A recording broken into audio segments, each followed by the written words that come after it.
Hi there. If you disagree with an HMRC benefit decision, this guide explains the appeal process and key deadlines.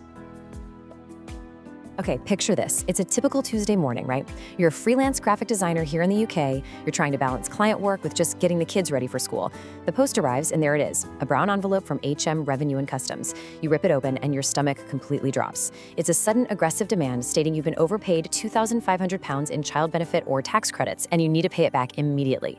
If you've ever actually been in this position, you know exactly how intimidating that feels. It's like you're completely powerless against this giant HMRC bureaucracy. But here's the thing, you aren't powerless. Welcome to This Explainer. Today, we're diving deep into how to challenge and appeal a benefit decision by HMRC in the UK, a step-by-step guide in the UK. We're partnering with My Tax Accountant, who are an incredible UK accounting firm that helps freelancers and business owners completely master their tax compliance. Together, we've built a clear step-by-step roadmap to help you fight back. Let's get right into it. So here is our agenda for today. First up, the HMRC shock. Second, mandatory reconsideration. Third, the independent tribunal. And finally, getting professional help. All right, let's start with step one, the HMRC shock.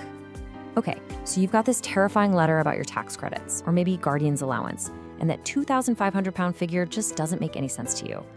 First things first, take a deep breath. Now, look at the date at the very top of that letter. There's a ticking clock here.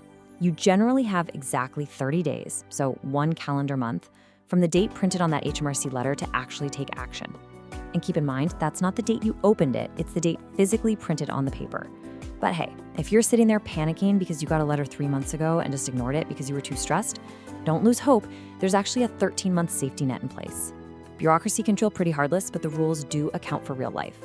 If you have a genuinely good reason for missing that 30-day deadline, like an unexpected hospital stay, a family emergency, a bereavement, HMRC can still accept a late challenge up to 13 months later. You just have to clearly explain what happened. Now, here is a brilliant professional tip straight from the experts at My Tax Accountant. Let's say your decision letter arrives and it just gives a flat no, or a really confusing overpayment figure with literally no explanation. You should immediately call HMRC and request a written statement of reasons. Basically, this is a detailed breakdown of the exact facts and the legal rules they use to make their decision.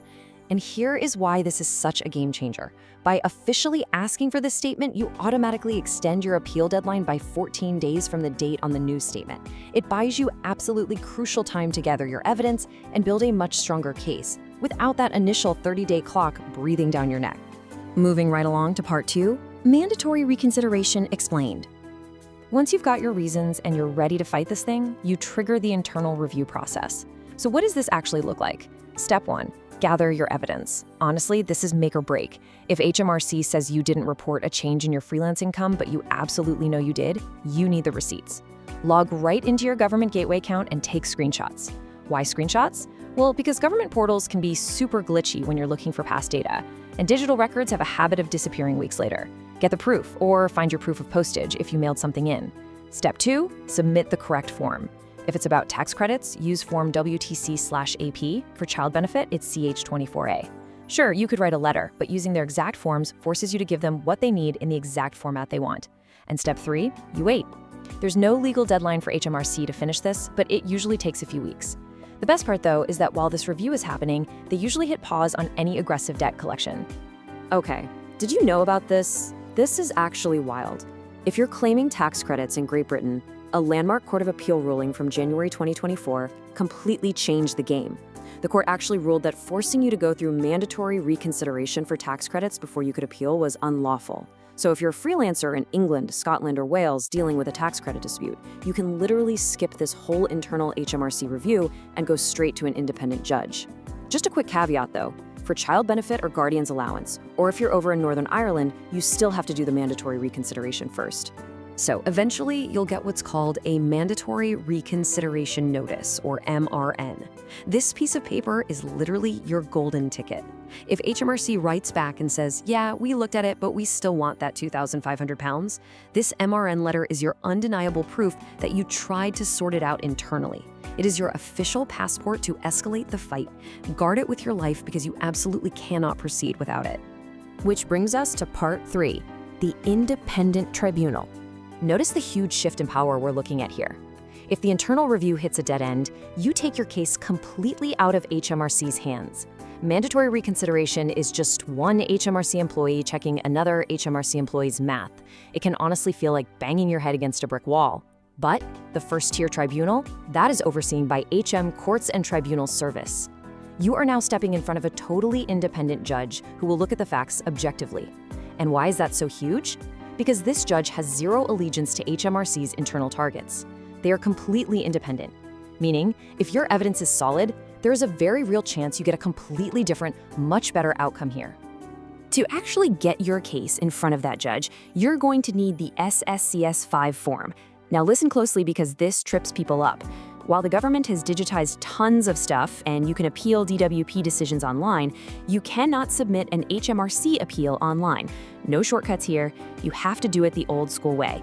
Download the specific SSCS-5 form, print it out, fill it out by hand, and physically put it in the post to the appeal center. Let's quickly break down how to fill out that form so it doesn't get rejected. Grab a black pen and write in clear block capitals so their scanners can read it. You pop in your personal details, your national insurance number, and tick your specific benefit type. But the most important part, your reasons for appeal. This is your whole case. Don't just write, "I can't afford this, it's unfair." An independent judge literally cannot overturn a decision just because of financial hardship. They need cold, hard facts. Instead, you want to write something like, HMRC failed to apply my correctly reported self-employed expenses for my graphic design business, and I've attached my 2026 tax return as proof. Keep it specific, keep it factual, and keep it direct. Now, Section 2 of this form is absolutely critical. Why? Because you have to write down the exact date from your mandatory reconsideration notice right there in the boxes. And you absolutely must attach a physical photocopy of that MRN to your form before you mail it. If you don't include that copy, the tribunal won't even look at it. It'll bounce straight back to you. You've got exactly 1 month from the date on the MRN to get this form to them. And again, get proof of postage from the post office. You want an undeniable, legally binding receipt proving exactly when you sent it off. So you get to your tribunal, maybe it's a video call, maybe it's in person, and you lay out your case. But what happens if the independent judge just gets it wrong? What if you lose at the first-tier tribunal? Is that it? Are you stuck paying the $2.5 grand? Well, not necessarily. You can actually escalate your case even higher to the upper tribunal. But, and this is a massive but, you can't just appeal because you didn't like the judge's vibe or you disagreed with their view of the facts. You can only appeal if the tribunal made an error of law. Think of it like a referee in a football match. You can't appeal to the league just because you thought a foul was a bit harsh. You can only appeal if the referee completely ignored the rule book or applied a rule that doesn't exist. That's an error of law. It means the judge fundamentally misinterpreted the tax regulations, flat out ignored crucial evidence you submitted, or maybe the hearing was procedurally unfair, like they legally wouldn't let you speak. Now, because this is getting into highly complex legal territory, this is where professional help isn't just nice to have, it's absolutely essential. Which brings us to our final step. Get professional help. Going from opening a terrifying brown envelope on a Tuesday morning to potentially standing before an upper tribunal judge, it's a huge, overwhelming journey. And as a working parent or a freelancer, fighting government bureaucracy is probably not what you want to spend your time doing. Now, real quick before we wrap up, this explainer is strictly for educational purposes. UK tax rules, tribunal precedents, and all that legal red tape, it shifts constantly. We're sharing this roadmap directly from government sources to help you understand the landscape, but this does not constitute formal legal or tax advice for your specific situation. And honestly, that is exactly why you shouldn't be walking this road alone. If you're facing a daunting HMRC decision right now, reach out to the experts who navigate this exact maze every single day. Get in touch with My Tax Accountant.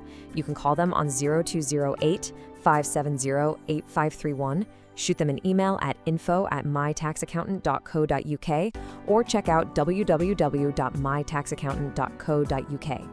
Let their team of dedicated professionals handle the stressful forms, the complex bureaucracy, and the intense legal arguments so you can just get back to your business and your family with some actual peace of mind. And hey, if you found this breakdown helpful, make sure to subscribe to the My Tax Accountant YouTube channel for more straightforward explainers just like this. So, let me leave you with this. If that dreaded brown envelope lands on your doormat tomorrow, are you going to panic or are you going to follow the roadmap and fight back? The choice is entirely yours. Thanks so much for joining me today.